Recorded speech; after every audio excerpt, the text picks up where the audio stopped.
Kia ora everyone, welcome to These Guys Got Next, our NBA basketball podcast where we deliver our analysis and takes from the bench.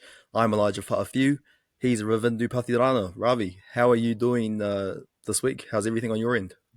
Yeah, loving it, mate. Enjoying it. NBA's back. Like we week two now, so very excited. A lot of games have happened. A lot of upsets. Enjoying a 32-degree day over here in Sydney. How you doing? Legs a bit chuffed.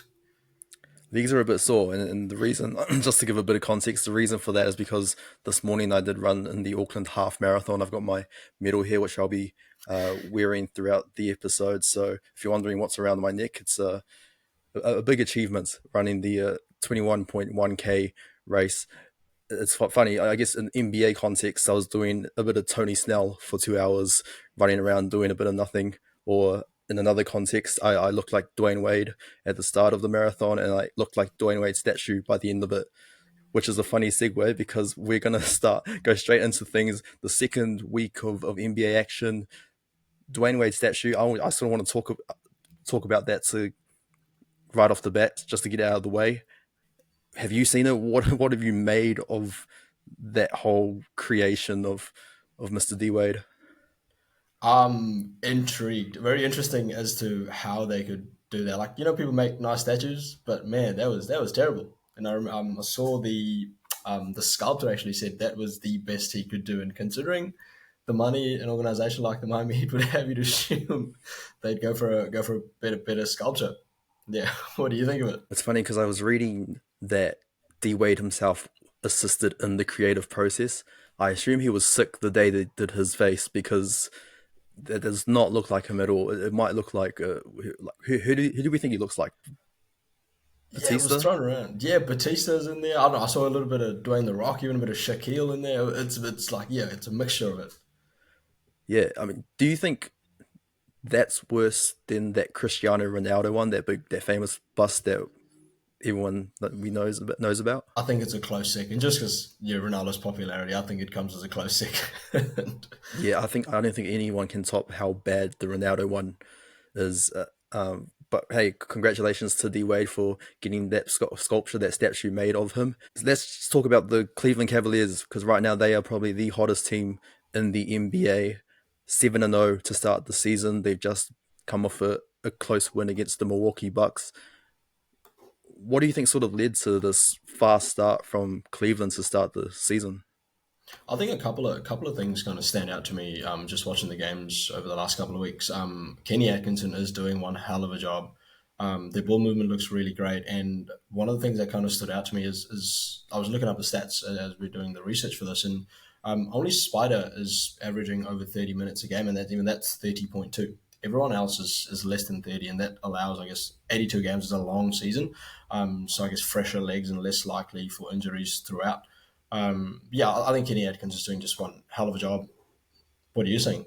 Yeah, they're the second best offensive rating in the NBA so far, just behind the Celtics. Which we'll talk about the Celtics later on, but that isn't too surprising. We talk about the big four of Jarrett Allen, Mobley, Garland, and Donovan Mitchell. But there's also some guys who have been contributing, such as Ty Jerome, Karis LeVert, and Dean Wade. Sorry, maybe he's the Dean Wade that should have gone on the statue. But those guys have stepped up in place of Max Strus, who's been out to start the season. But a big shout out to Cleveland and the depth that they have. They've got six players who are currently averaging double figures, which is the big four plus LeVert and Ty Jerome. And they're also one of only two teams currently in the NBA who are top five in offensive and defensive rating. The other one, which you might be surprised to hear, Rav, is actually the Golden State Warriors, which is that's a very interesting stat. But it's all those reasons there that sort of contributed to why the Cavs have started fast, and right now they're 7-0. So who's going to beat them? Who's going to add that one to the loss column? We'll find out as the season goes on. But one of the games that I was looking forward to in the past week was Cavs against the Lakers, the homecoming of LeBron James. But really, I should have said it was the homecoming of Bronny James as well, because he ended up getting his first official NBA bucket. So congrats to Bronny. Not many people in the world can say that they've scored in the NBA. What did you sort of notice from that game in particular? The Cavs won by 24 points, but I guess there was still a few moments in that matchup. Dalton Connect stood out. 18 points as a rookie, the highest score by a rookie so far this season out of the draft class. And no one else has scored it. I think Zachary Rissachet scored 17. And I guess that the third piece in that Lakers side is like really inconsistent. Like LeBron and AD had efficient games, but they still lost. I think it's important for likes of Reeves or Rui or D'Lo to kind of step up consistently and be that third option if the Lakers are going to go far. Yeah, I'm particularly looking at Austin Reeves. I've always thought Reeves should be the third option on that team, and he started the season well. And but again, as you've pointed out, consistency is the main thing. If the Lakers are going to prove to be a contender under JJ Redick, in terms of I guess with the Lakers and JJ, uh, proving to be a contender with guys like LeBron and AD there, yeah, they're going to need so much help if they're going to really be a playoff team. We've talked about the Cavs being a real hot team to start the year. I guess on the other end of the spectrum, the Milwaukee Bucks have really struggled to start the season. 1-5 as of recording. Giannis and Dame, they're carrying the load, but I mean, again, who else is there for the Bucks? Yeah, they don't have anyone. They are desperately missing K Mid. I think that's really important for them right now. I think just interesting enough when we spoke about Lillard and Giannis like taking that big load, seems right now Lillard and Lopez have a better connection than he does with Giannis. But Yeah, again, Giannis and Lopez, Lillard don't have any chemistry at all. no, yeah, it's really going to be interesting to see. I guess what Doc Rivers does, or even what these guys do, is two elite players to kind of elevate this Bucks team. But I think I can't wait till Chris Middleton comes back in the side and see how he plugs in or fills a gap that this team like needs on offense. Yeah, Dame Lillard in particular has had a couple of interesting games this week. He shot 1 from 12 against Memphis, which was probably his worst shooting performance as a Buck. But then he bounced back in this recent game against the Cavs with 41 points and 10 threes. There's going to be a lot of reliance on Giannis and Lillard throughout the season, and I guess I pointed out the chemistry concerns that's going to develop as the season goes on. But my big concern, other than the depth, is their defense, especially on transition D. And part of that's to do with the age of some of these guys who are getting older. Bobby Portis and Pat Connaughton is getting up there. Like, you can really tell their age when they're going up against some of these younger, more athletic teams. They just can't keep up. They lack the speed. They lack the athleticism.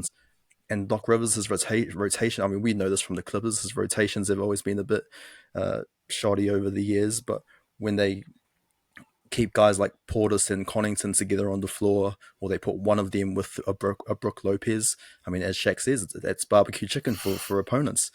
And the other thing with Doc Rivers, and we know this from his time in LA, his reluctance to play younger players. He's not really one to play rookies or younger players. He likes relying on a lot of veterans, and I think that's really hurting the Bucks. Like, there's a guy like Andre Jackson Jr. who's on their roster who probably should be getting a few more minutes and a bit of time to learn under Damian Lillard at the guard position.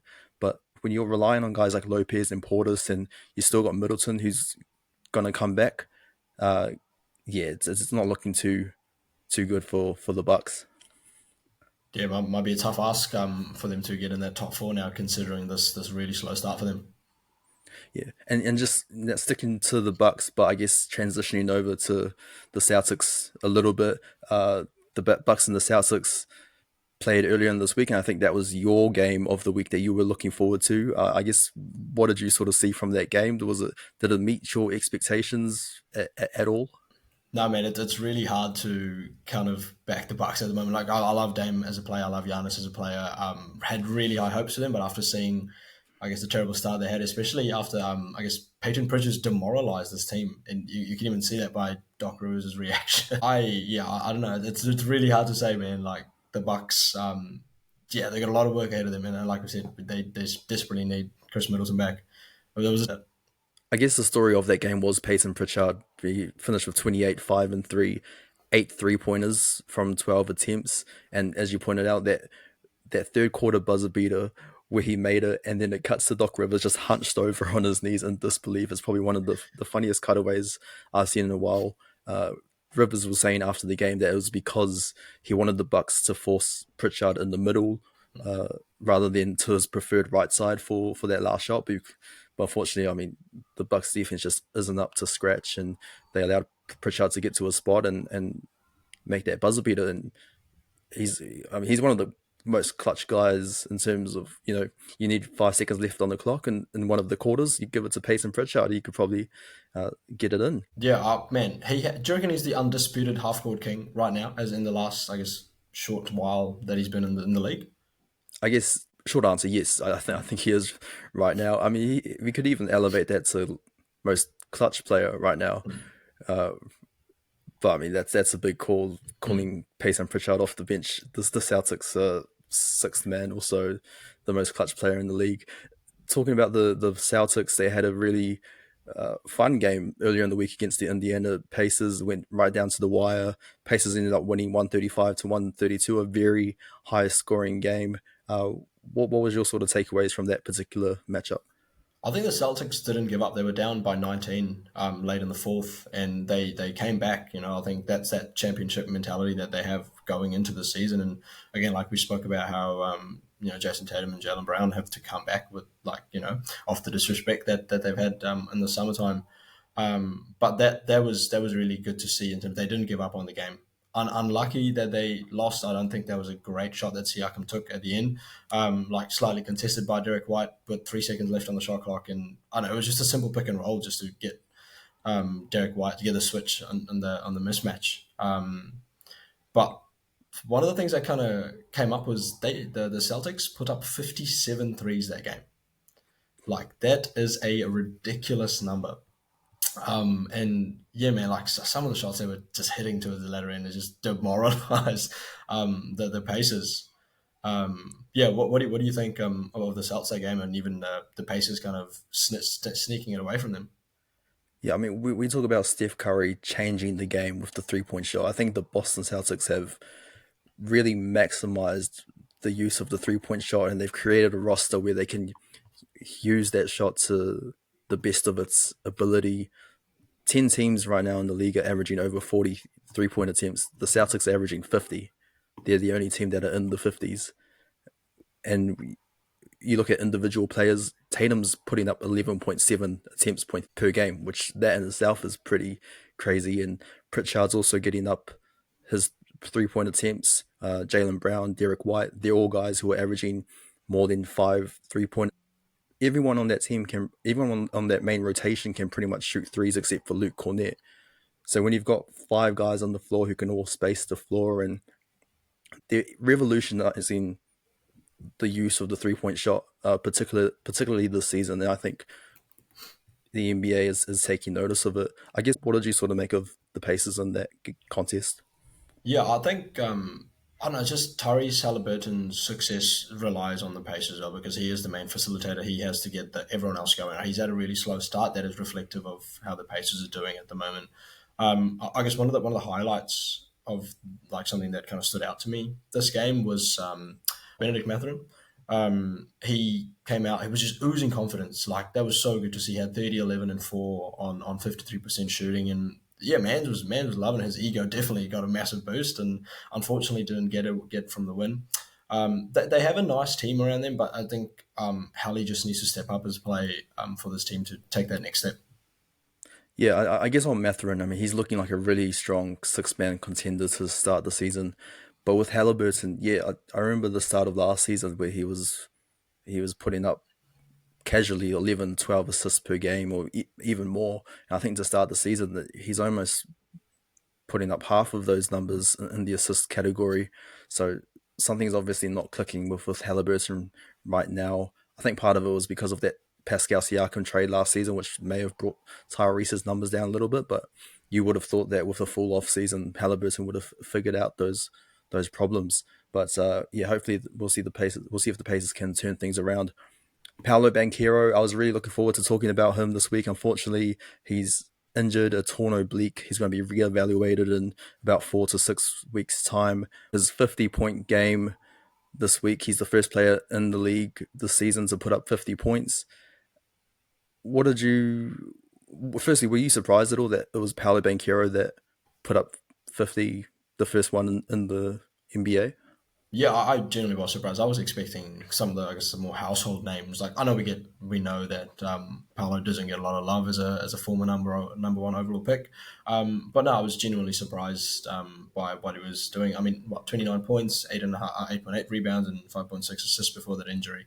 Looking like it was poised for a really good season, but yeah, genuinely wasn't expecting it. Yeah, I mean, you talk about him not being a household name. I think he should be a household name. He for me, he doesn't get enough love, and for a guy who used to be a former number one overall pick, and maybe it's because he plays in Orlando, which is such a small market, but the guy is just really balling, and he doesn't get appreciated for what he's done. If things, sort of take a turn for the worse with the Magic, because now the pressure's going to be on guys like Franz Wagner and Jalen Suggs to sort of take on that offensive load left behind by Paolo. We saw their first game against the Cavs. It was their first game without Paolo. Suggs actually put up 28, 8, and 7, and Franz added 17. But I think this is the time for Jalen Suggs, if anything, to step up and really, have a firm grip of this offense. And there's probably going to be guys like Anthony Black or Jonathan Isaac who will take on more minutes in the absence of Paolo, but there's no like for like replacement on the Magic for a guy as special as Paolo Banchero. So hoping for a speedy recovery and that he can be back on the court in no time. But yeah, shout out to Paolo Banchero there. Another couple of guys who've sort of come out firing to start the season over at the Brooklyn Nets, the backcourt of Dennis Schroeder and Cam Thomas. Uh, Schroeder's on my fantasy team, so I'm not complaining. But I guess what have you sort of noticed from those two to start the season? I think again unexpected. Schroeder's averaging career numbers and has been on an unreal run to start this season. He's 22 and 8 on 50% field goal and 54% from the three. We expected Cam Thomas to take that next jump, but no one would have, I guess, expected Dennis Schroeder to take this massive jump that he has. But yeah, it's going to be really interesting to see how these guys play out because Cam Thomas can now, I guess, play more of that the two guard role, whereas Dennis can take more of the playmaking style and hit guys when they're open. Yeah. I guess my only concern with the numbers that Schroeder's putting up is, can he keep those numbers up as the season goes on? Now, obviously, there's no one else on that team who's going to score that much, so Schroeder, the opportunities are going to be there. But whether those shooting numbers, you're shooting 50% field goal percentage, 53.7 from three. I don't know particularly if those numbers will hold up, but the opportunities are there for Dennis and Cam Thomas. We know he's just a scorer. Like he doesn't contribute much else. He only has 2.8 assists. Yeah, a strong start there for that backcourt over in Brooklyn. The Washington Wizards, everyone's favorite capture the flag team. I'm sure they put out the youngest starting five in franchise history. It's the fourth youngest in NBA history, just over an average age of just over 21 years. And they put out a lineup of Jordan Poole, who was the veteran in that lineup, Bub Carrington, Keyshawn George, Bilal Coulibaly, and Alex Sarr. Three of them are rookies. And that all happened because Kyle Kuzma was injured and they brought Valanciunas off the bench. So they're really playing this whole capture the flag thing really well, except for the fact that they actually beat the Hawks with this lineup, which is insane. And shout out to Bub Carrington. He had 16, 6, and 6. He's the sixth youngest player in NBA history to record at least 15, 5, and 5, along with the Braun, Kevin Durant, Tracy McGrady, Andrew Bynum, and Josh Giddey. So quite an elite list there. And Josh All Giddey Australians as in there well. too. Yeah. uh, yeah. Yeah. So shout out to Bob Carrington for putting out those numbers, and Bilal Coulibaly he had a career high 27 points. So just on Bilal, I mean, I think out of all the young guys, he's the one who's really made the most of the season and made look to take that leap to the next level. I definitely think that he is the one like poised to be the next man up in this team. What do you think in terms of like coming up with the trade deadline towards the end of Feb? Who gets moved to allow like a guy like Bilal to continuously have high usage and get the ball? Well, I know we said Valanciunas was going to be one of them, but I guess in the backcourt, maybe Malcolm Brogdon. He hasn't been playing because of injury, but I'd look at Malcolm Brogdon, and then it comes down really to Jordan Poole or Kyle Kuzma, which I don't think either of them will get traded, but if I had to choose one, I'd probably lean more towards Kuzma. That's probably where the opportunities could come up there for Bilal. But hey, if you're a Wizards fan and we've got a mate who's a Wizards fan, we told you to look out for the young guys, and those young guys are definitely making the most of the opportunity. Before we completely shift over to the Western Conference, uh, it's been a couple of weeks now into the NBA season. We've already seen Karl Anthony Towns and Julius Randle ball out for their respective new teams. What have you sort of made in terms of the early returns from that blockbuster trade that happened during the off season? I think it's very like a shoulder to shoulder. You know, everyone has a little up and down every so often. I think a couple of things that really stand out. Randall is averaging more assists than Cat, off like career numbers, which kind of stands out because Randall is more that ISO type player. Cat has everything around him. And right now, especially off the back of yesterday's Nuggets game, I think the Wolves have the upper hand.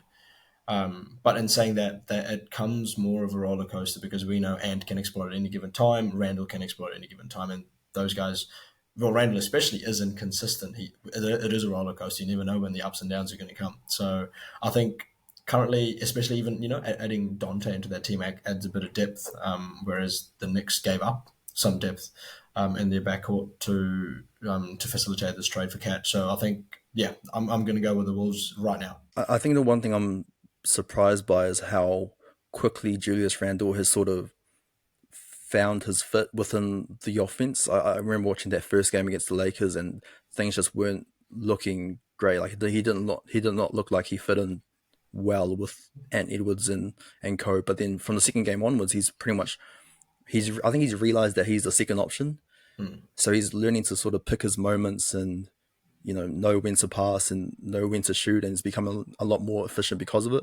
The thing about Dante is that I said Dante was the key in this trade. He's been okay to start the season, but he hasn't shot as well as I hoped he would, or contributed or been as impactful as I hoped he would.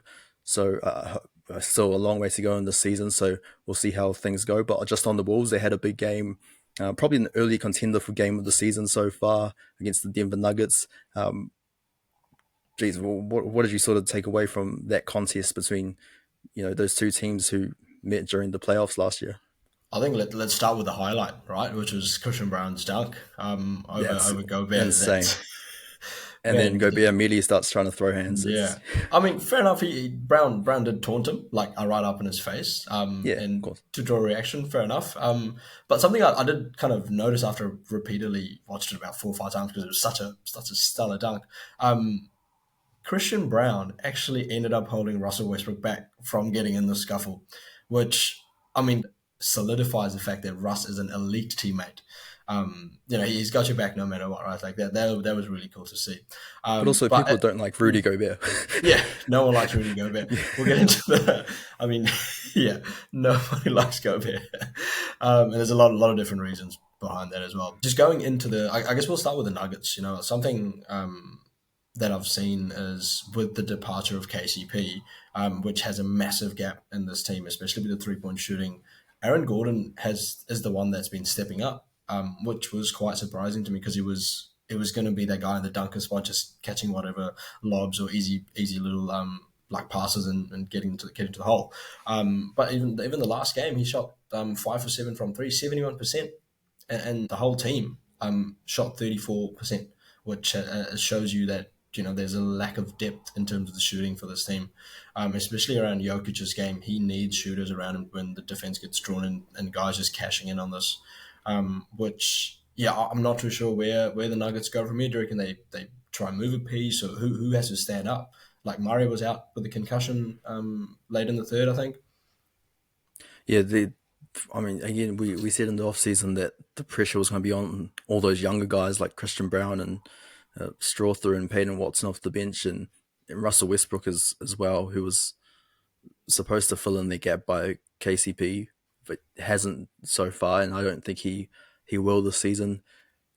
It's all going to be on Jokic, really, and I think because of the way the Nuggets have started the season, and because of the fact that their depth hasn't really stood up yet, there's a pathway there for Jokic to win another MVP award because he's pretty much going to have to carry this team on his back every single night. And yeah, Gordon's been the one that's stepping up, which has been great. But Jamal Murray has been hit or miss. Michael Porter Jr. hasn't stepped up at all, which I'm surprised about. But yeah, it's going to be all Jokic of this team. Jokic will take this team as far as he can take them. So that's sort of my outlook there on the Nuggets.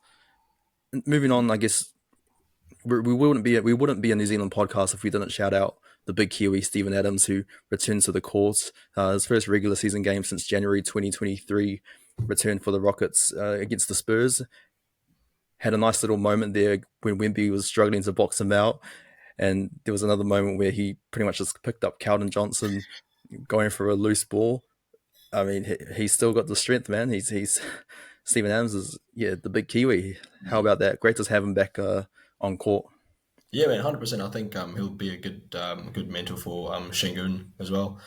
Just on the Gobert thing as well. There was a Instagram removed a post that he put up or a story or something like that that he said $20 I'll punch Gobert in the nose, just off the back of what Joe Mazzulla said. But yeah, no, that's really good to have the big Kiwi back in the NBA. Absolutely. I wonder if Christian Brown's going to pay up that $20, or if someone's going to give Christian $20, or maybe Russ. I think Russ is the one who's more likely to hit out at Rudy, but we'll see. But great to have Steven Adams back out there on court. Jonathan Kuminga, news this week that he's been benched by Steve Kerr.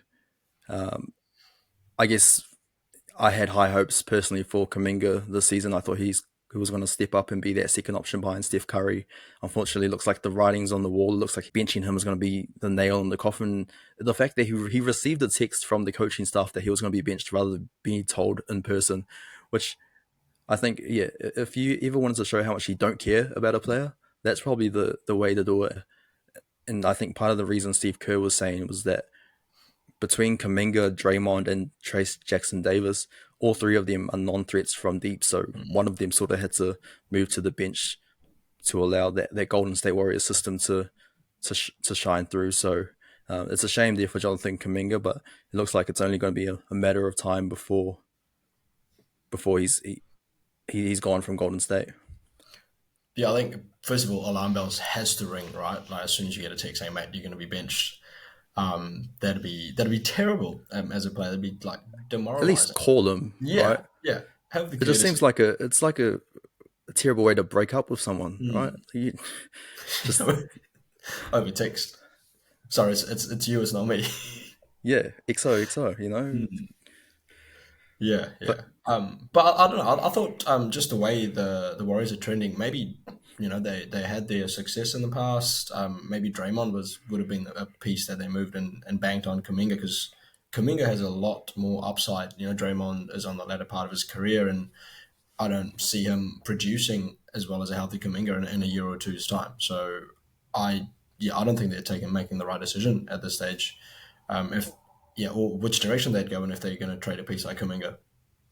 yeah, I think the other thing as well is that I mentioned in the past that Kuminga's done well despite being part of that Golden State Warriors system, but it was always like it was never going to work Kuminga and the way that Steve Kerr likes to play. I think he needs to be on a team that will allow him to play a bit more freely and show more of his athleticism and versatility as well. So yeah, I'm hoping that a team like the Wizards, maybe, who could trade one of their veterans for Kuminga, that could be an option there. Moving on to the Clippers, Ivica Zubac has had a really strong start to the season. We were talking about James Harden as the guy to carry the load on this team, but Zoo has been the one to really make the most of his opportunities. Yeah, I think he's having a career, and this is just solely because of James Harden and what he's been able to do, and I guess opening him up.